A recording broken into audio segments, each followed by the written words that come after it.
Hello, everybody, and welcome to Sports Mecca. My name's Thomas Beard, a.k.a. Abraham Lincoln.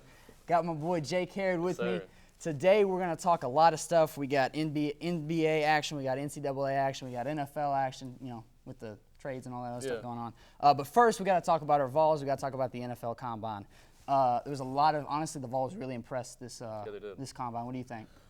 They definitely impressed, Vol football last couple of years we've struggled. Nobody's been getting drafted in 2-3 years now. But one name that really stood out to everybody, all the analysts and everybody, is Alvin Kamara. Alvin Kamara had a huge day. I mean, people have known he's an explosive player, but didn't know that he would come out and have a 39.5-inch vertical along with that 10-foot, 11-inch broad jump. Oh yeah, and a 4.56 40. Like, he's not a slow guy. And people got to remember he's 215 pounds as well. Yeah. He looks small on the field, but that's because you got some big hog mollies out there. Well, yeah, and he's a small. I mean, he's like height-wise, he's also a small guy. So that 216 isn't as bad as it sounds. Yeah, very true. And he's aggressive. He's an aggressive runner. Anyone that saw him run this year knows that he's looking to get that first down. He's busting through the line. He had 596 yards on 103 carries. That's almost 6 yards a carry, which is really impressive for any running back in the NCAA, and especially in the SEC.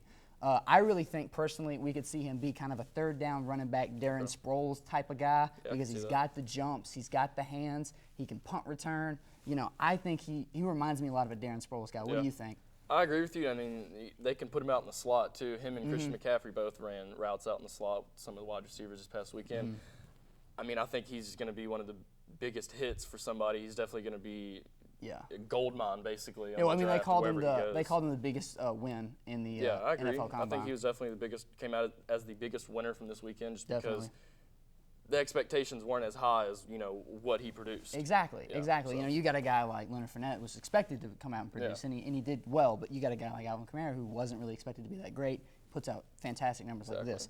Another guy that put out pretty good numbers, Josh Dobbs. Josh Dobbs, he had a great day. I mean, throwing the ball, running the ball, he had that 4.6, 4.40. I mean, this might be a little bit too much, but do you think he had a better showing than Deshaun Watson? I'll break down the numbers for you right quick. Dobbs had a 4.6, 4.40. Watson had a 4.66. Dobbs had a 33-inch vert. Watson had a 32.5. Dobbs had a 10.1 broad jump. Watson had a 9.9. Technically speaking, the numbers are better, but they're not like significant enough to mean anything. And I got to ask you the question: do those numbers mean anything at all? Well, they definitely mean something.